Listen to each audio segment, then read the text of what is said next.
ఆస్తిక మహాశయులకు, జ్ఞాన జిజ్ఞాసులకు నమస్కారం. స్వధర్మ వేదికకు స్వాగతం.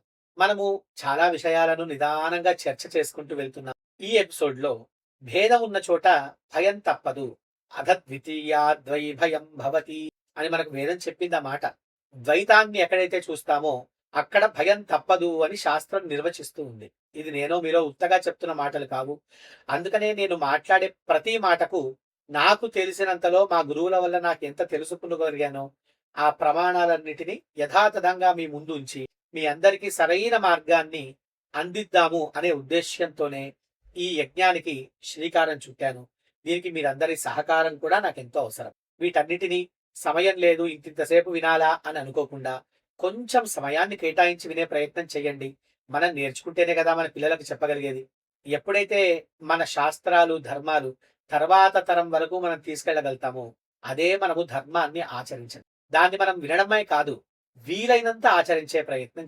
కాబట్టి ముందుగా ఇటువంటి విశిష్టాద్వైతమని, ద్వైతమని, శాక్తేయమని, అద్వైతమని గొడవలు పడుతూ అర్థం కాకుండా తికమకగా ఉన్న ప్రజల కోసం సరైన మార్గంలో అన్నిటినీ సమన్వయపరుస్తూ ఎవ్వరినీ దూషించకుండా దేనికుండే గొప్పతనం దానికే ఉంది అని చెబుతూనే వీటన్నిటికంటే అతీతంగా తెలుసుకోవాల్సిన మార్గం ఒకటి ఉంది అని నేను మా గురువుల ద్వారా ఆదిశంకరుడి ద్వారా ప్రస్తావించబడిన అద్వైత మార్గాన్ని కూడా నేను ఇక్కడ చెప్పే ప్రయత్నం చేస్తున్నాను. అంత మాత్రం చేత తక్కిన మతాలను నేను ఏదో తిడుతున్నానని, తక్కువ చేస్తున్నానని ఎవరు భ్రమపడకండి.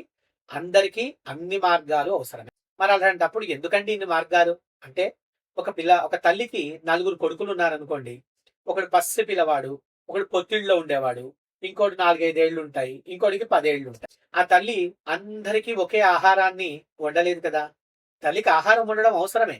భర్తకు ఒకలాగా వండుతుంది, ముసలి అత్తామామల కోసం ఒకలాగా వండుతుంది, పిల్లల కోసం ఒకలాగా వండుతుంది. ఆ పిల్లల్లో కూడా పసివాడికి మరీ కొంచెం తక్కువగానే గుజ్జులాగా చేస్తుంది. అందుకని ఆ తల్లికి అందరి మీద వేరువేరైనటువంటి బుద్ధులు, పక్షపాతాలు ఉన్నాయని అర్థం కాదండి. అలా చేసి పెడితేనే వాడికి అలా శక్తి వస్తుందని అర్థం. ఎందుకంటే వేదమాత దృష్టిలో మనమంతా ఒకటే అయినప్పటికీ ఆ వేదమాత చెప్పేటువంటి విషయాన్ని గ్రహించే విషయంలో మనందరికీ సమత్వము లేదు.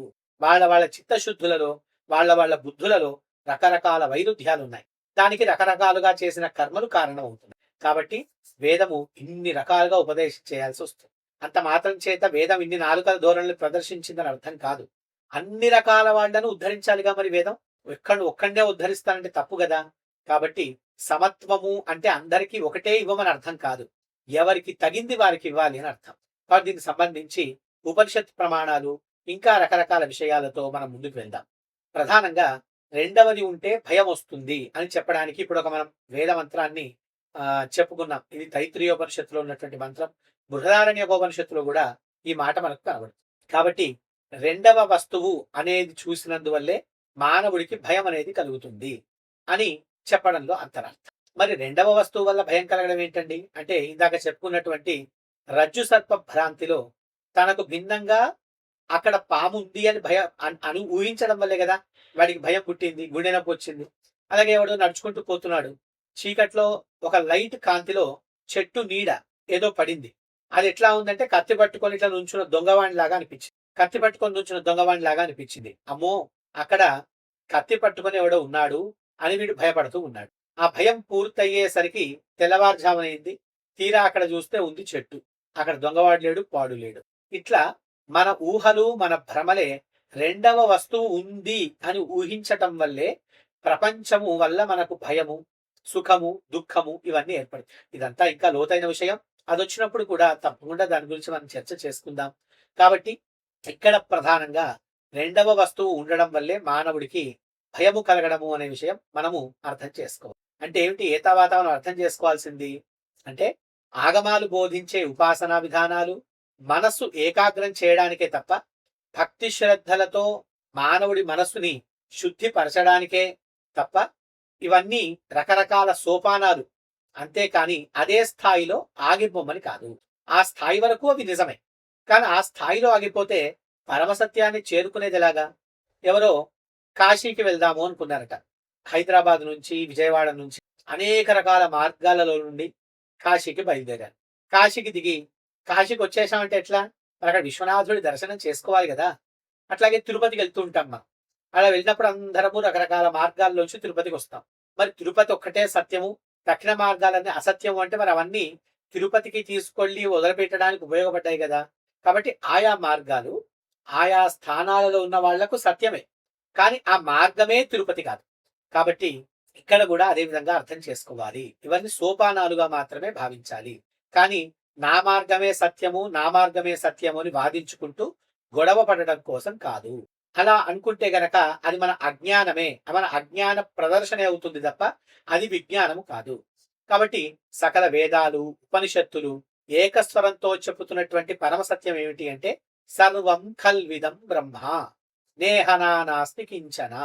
కాబట్టి ఆ నిరాకార బ్రహ్మమే సగుణ రూపంతో మనకి శివ, కేశవ, దేవి, గణేశరాది అనేక రూపాలతో మనకు దర్శనమిస్తున్నారు. సంసార బంధం నుండి ముక్తి పొందాలి అంటే అద్వైతం ఒక్కటే పరమ ఉత్కృష్టమైనటువంటి వారధి అని మనము అర్థం చేసుకోవాలి. ఇక వేదమాత కరుణ ఎట్లాంటిది అంటే ఇందాకేమనం చెప్పుకున్నాం.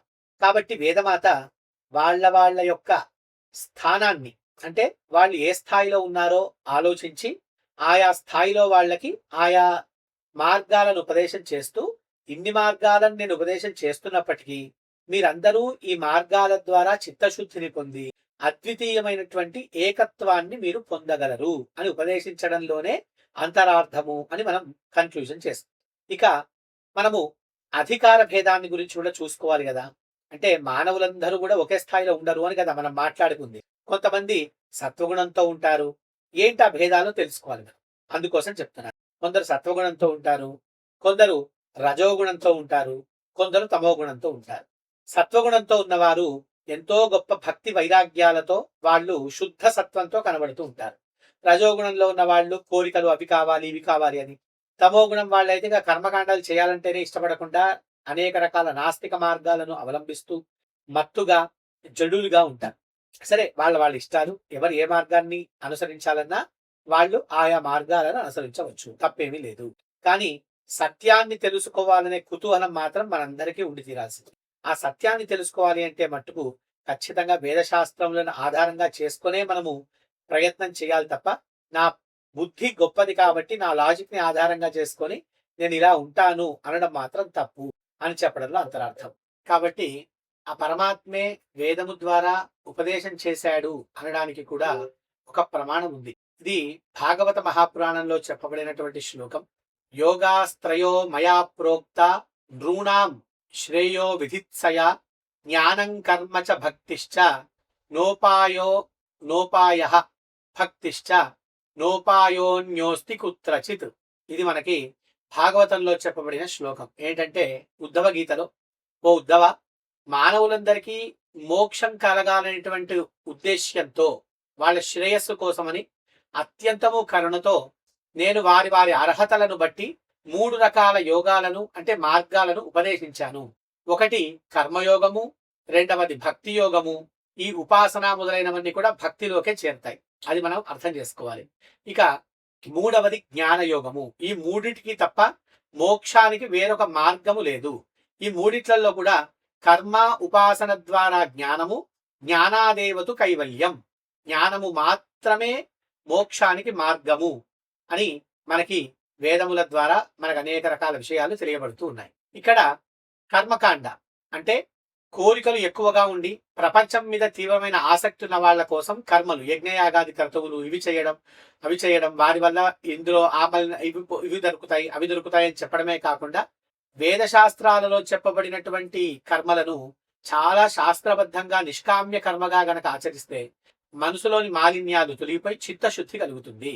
భక్తి ఉపాసన ప్రపంచం మీద విపరీతమైన ఆసక్తి లేకుండా అదే సమయంలో పూర్తిగా వదిలేయకుండా భగవంతుడి కథల మీద శ్రద్ధ వల్ల పుట్టినటువంటి ఉపాసనా మార్గం ఏదైతే ఉందో దీన్ని సగుణారాధన, దీనివల్ల చిత్త ఏకాగ్రత అనేది ఏర్పడుతుంది. ఇక జ్ఞానకాండ కర్మలు ఉపాసనలు చేసి మనసు పూర్తిగా శుద్ధి అయిపోయిన తర్వాత ప్రాపంచిక సుఖాలు ఏవి శాశ్వతం కాదు, సంపూర్ణ వైరాగ్యం వచ్చిన వాడికి మాత్రమే పరమసత్యమైనటువంటి అద్వైత ఉపదేశం. ఇది మనం అర్థం చేసుకోవాలి. మనకి దీనికి విషయాన్ని అర్థం చేసుకోవడానికి ఒక చిన్న ఉదాహరణ చెప్తాను.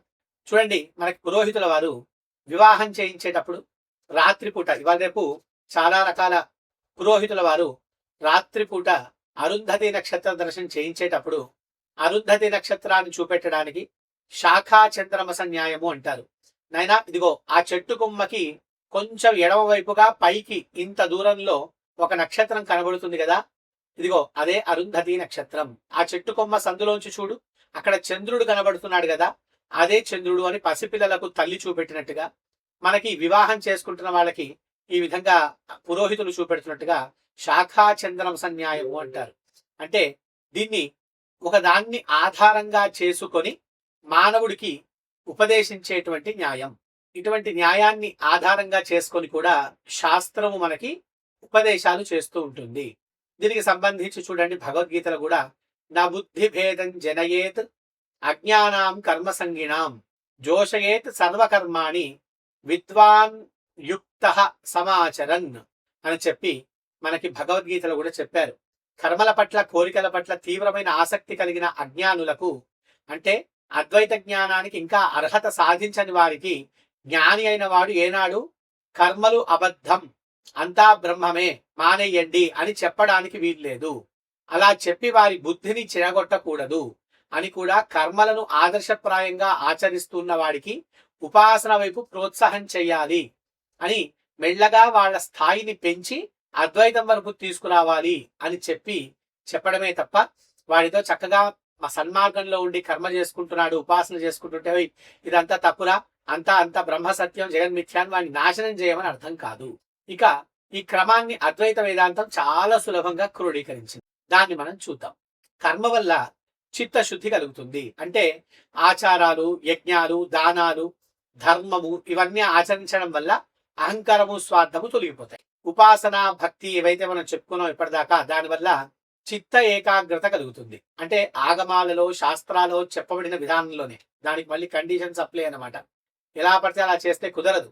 శాస్త్రం చెప్పినట్టుగానే ఎవరు ఏ ఉపాసనలు ఎలా చెయ్యాలో అలా ఆచరించినందువల్ల మనసు విక్షేపం లేకుండా చక్కగా ఏకాగ్రం అవుతుంది.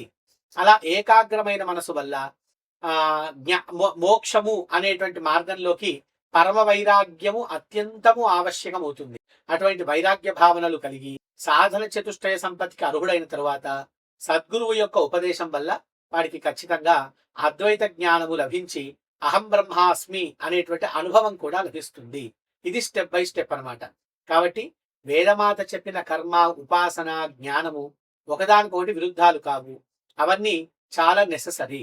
హై స్కూల్, ప్రైమరీ స్కూల్, అలాగే యూనివర్సిటీ, డిగ్రీ అని మనకు ఎట్లాగైతే రకరకాలుగా భేదాలు ఉంటూ ఉంటాయో, అలాగే అన్నిటికంటే జ్ఞానము గొప్పదే యూనివర్సిటీ లెవెల్. వాడేదో ఎంఎస్ చేయడము, లేకపోతే ఏదైనా ఒక రీసెర్చ్ లెవెల్ అనుకోండి. కానీ అక్కడికి వెళ్ళడం గొప్పది కదా అని చెప్పి 1వ తరగతి నుంచి అన్ని చదవడం మానేసి నేను రీసెర్చ్ చేస్తానంటే ఎట్లా కుదురుతుంది? కుదరదు. కాబట్టి అన్ని స్థాయిలు ఆయా స్థాయిలో ఉన్న వాళ్ళకి గొప్పవే. కాబట్టి కర్మ చేయకుండా, ఉపాసన చేయకుండా నేను డైరెక్ట్ గా జ్ఞాన మార్గంలో అడుగు పెడతానంటే కుదరదు. కాబట్టి అందరూ వాళ్ళ గురువులు ఉపదేశించి, ఎందుకంటే గురువులు కూడా అందరికీ ఒకే మార్గాన్ని ఉపదేశం చేయరు. వాడి యొక్క చిత్తశుద్ధికి తగ్గట్టుగా మార్గాలను ఉపదేశం చేస్తూ ఉంటారు. కాబట్టి కర్మ, ఉపాసన ఇవన్నీ కూడా ఆగమాలలో ఉన్నటువంటి సాధకులు అద్వైత వేదాంతాన్ని విన్నప్పుడు వారిలో ఆశ్చర్యమో, భయమో, లేదా ఇంతకాలం మేము చేసినటువంటి కర్మలన్నీ ఆచరించి ఆగమ విధులన్నీ వృధా అయిపోయాయి అని రకరకాల కోపాలు పెట్టుకోవడం, ఈ మాటలు మాట్లాడిన వాడి మీద ద్వేషాన్ని పెంచుకోవడం, ఇవన్నీ మానవ సహజంగా అనిపిస్తూ ఉంటాయి. అహంకారంతో కూడినటువంటి మనసుకి తాను నమ్ముకున్న మార్గమే అత్యున్నతమైనది అని అనిపించడం ద్వైత లక్షణం. ఈ ద్వైత మార్గంలో ఉన్నప్పుడు, అద్వైతాన్ని విన్నప్పుడు వాళ్ళని విమర్శించాలి, తిట్టాలి, అద్వైతం తప్పనాలి అనేటువంటి భావాలు కలగడంలో కూడా తప్పు లేదు. వాళ్ళకలా కలుగుతుంది. కలిగినంత మాత్రం చేత వాళ్ళ భావం సత్యమని కాదుగా. ఎవరి భావాలు ఎలా ఉన్నా సత్యం మారదు కదా. కాబట్టి అద్వైత వేదాంతం వారి సాధనాలను ఏమాత్రము నిందించట్లేదు, ఖండించడం లేదు. అద్వైత హృదయం ఒక్కటే. సాధకుడు ఒక మెట్టు వద్ద ఆగిపోకుండా అత్యున్నతమైనటువంటి ఆత్మజ్ఞానం వైపు పరిణతి చెందాలి. సెల్ఫ్ రియలైజేషన్ వాడికి కావాలి అన్నది వేదమాత యొక్క ఆకాంక్ష. మరి చెప్పకపోతే విషయం తెలియదు కాబట్టి వాడికి అర్థమయ్యేటట్టుగా అక్కడే ఆగిపోకుండా అద్వైత మార్గం వైపు తీసుకెళ్లడానికి చెప్పే ప్రయత్నమే తప్ప ఉపాసన, భక్తి మొదలైన మార్గాలను ఖండించడం కోసం కాదు. ఈ గందరగోళం అంతా తొలగిపోయి ప్రాథమిక స్థాయి నుండి ఉత్తమ స్థాయికి సాధకుడు ఎలా ఎదగాలో చెప్పే సోపాన క్రమాన్ని తెలుసుకోవడానికి దృష్టాంతాలను మనము ఇంకొన్నిటిని జాగ్రత్తగా పరిశీలించే ప్రయత్నం చేద్దాం. ఉపాసన నుండి అద్వైతానికి సాధకుడి మానసిక ప్రయాణం ఎలా ఉంటుందో చూద్దాం. కర్మ, భక్తి, యోగ మార్గాలలో ఉన్నవాళ్ళు అద్వైతాన్ని తమకు పూర్తిగా శత్రువు అని భావించడానికి ప్రధాన కారణం ఏంటి అంటే తత్వాన్ని సరిగ్గా అర్థం చేసుకోకపోవడమే. అద్వైతం కర్మను వదిలేయమని ఎప్పుడూ చెప్పలేదు. కర్మ వెనక ఉన్న కర్తృత్వాన్ని, నేను చేస్తున్నాను అనే అహంకారాన్ని మట్టుకే వదిలేయమని చెబుతుంది. ఉపాసన వృధా అని ఎప్పుడూ చెప్పలేదు. ఉపాసన ద్వారా ఉపాస్య దైవంలో లీనం కావాలి అని చెబుతుంది. దీనికి మనకి ఎంతో గొప్ప మాట వేదాంత పంచదశిలో కూడా జ్ఞాతృజ్ఞానే పరిత్యజ్య క్రమాధ్యేయైక గోచరం నివాత దీపవచ్చిత్తం సమాధి అభిధీయతే అని సమాధి స్థితిని ఎలా పొందాలో కూడా తెలియచేసింది.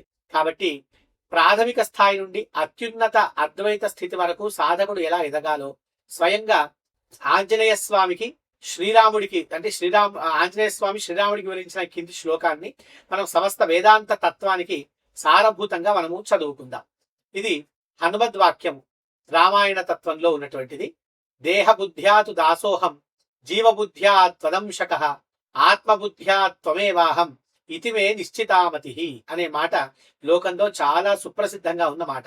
అంటే నా ఉద్దేశం రాముడికి తెలియదు, హనుమంతుడు రాముడికి ఉపదేశించాడు అని ఉద్దేశ్యం కాదు.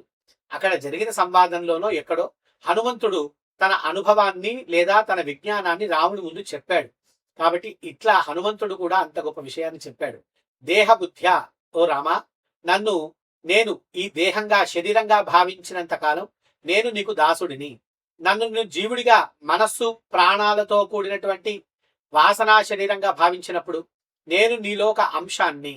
కానీ నన్ను నేను సంపూర్ణమైనటువంటి ఆత్మగా తెలుసుకున్నప్పుడు నువ్వు వేరు కాదు, సాక్షాత్తు నీవే నేనై ఉన్నాను, ఇది నా దృఢమైన నిశ్చయము అని ఈ శ్లోకంలో సాధకుడి ప్రయాణానికి స్పష్టమైన 3 సోపానాలు హనుమంతుడు వారు చెప్పినట్టుగా మనకు. కాబట్టి ప్రథమ సోపానం కర్మ, నేను భగవంతుడి దాసుడిని, పరమాత్మ నా యజమాని అనేటువంటి దాసోహం అనే బుద్ధి. ఈ దశలో సాధకుడికి దేహాభిమానం ఎక్కువగా ఉంటుంది. కాబట్టి ఆగమాలు, ఉపాసనా మార్గాలు చెప్పినట్లుగా గుడికెళ్ళడం, పూజలు చేయడం, నైవేద్యాలు పెట్టడం, ఇక్కడ భగవంతుడు వేరు, సాధకుడు వేరు, కర్మల వల్ల మనసులోని మాలిన్యాలు ఇవన్నీ తొలగిపోవడానికి ఈ వేరు వేరు అనే భావనతో కర్మలు చేసి తీరాల్సిందే. ఇక రెండవ సోపానము, నేను భగవంతుడిలో ఒక అంశను, భాగమును, త్వదంశక. బాహ్య కర్మలు చేసి మనస్సు పరిపక్వమయ్యాక సాధకుడు ధ్యానము, యోగము వైపు మళ్ళుతాడు. అలా మరలినటువంటి ఆ సాధకుడు భగవంతుడు ఎక్కడో గుడిలో లేడు, నాలోనే ఉన్నాడు, అంతర్యామిగా ఉంటున్నాడు అని గ్రహిస్తాడు. ఆ పెద్ద అగ్నిగుండం నుంచి ఎగిరే చిన్న చిన్న రిప్పురవ్వలు ఎలాగైతే ఉన్నాయో తాను పరమాత్మలోనే ఒక అంశ అని భావిస్తాడు. దీనివల్ల మనసుకు అత్యున్నతమైనటువంటి ఏకాగ్రత లభిస్తుంది. నేనే పరమాత్మను, త్వమేవాహం సోహం అని చిత్తశుద్ధి ఏకాగ్రత కలిగిన తర్వాత గురువాక్యము ద్వారా అజ్ఞాన పొరలు తొలగిపోయి కుండ పగిలితే కుండ లోపల ఉన్న ఆకాశం బయట ఉన్న మహాకాశంలో లీనమైనట్టుగా అహంకారం నశించిన తర్వాత వెంటనే జీవాత్మ పరమాత్మ ఒకటే అని అనుభవపూర్వకంగా తెలుసుకుంటాడు. ఇది పారమార్థిక సత్యం. ఇది మనం చాలా జాగ్రత్తగా అర్థం చేసుకోవాలి. తర్వాత ఎపిసోడ్లో మనం ఇంకా చాలా విషయాలు ముచ్చటించుకుందాం. మీ అందరితో ఇవన్నీ పంచుకోవడానికి చాలా సంతోషంగా ఉంది. ఇవన్నీ మీరు శ్రద్ధగా వింటున్నారు అనే నేను అనుకుంటున్నాను. అందరూ శ్రద్ధగా విని ఈ విషయాలను తర్వాత తరాల వాళ్లకు చేరేటట్టుగా ప్రయత్నం చేయండి. మీరు ఇంకా రీసెర్చ్ చేయండి, చక్కగా తెలుసుకునే ప్రయత్నం చేయండి, సద్గురువులను ఆశ్రయించండి. ఎవరు పడితే వాళ్ళని గురువులు అని అనవసరంగా కన్ఫ్యూజన్కి లోను కాకండి. మీరు చక్కగా చదువుకొని సన్మార్గంలో ఉన్నటువంటి సద్గురువులను ఆశ్రయించండి. అదే మనందరికీ కూడా ఎప్పుడూ కూడా సుఖానికి కారణమవుతుంది. సర్వం శ్రీకృష్ణార్పణమస్తు. తర్వాత ఎపిసోడ్లో ఇంకా కొన్ని మంచి విషయాలు మనం ముచ్చటించు. సర్వం ఖల్విదం బ్రహ్మ నేహ నానాస్తి కించన బ్రహ్మ సత్యం జగన్మిథ్యా జీవో బ్రహ్మైవ నాపరః.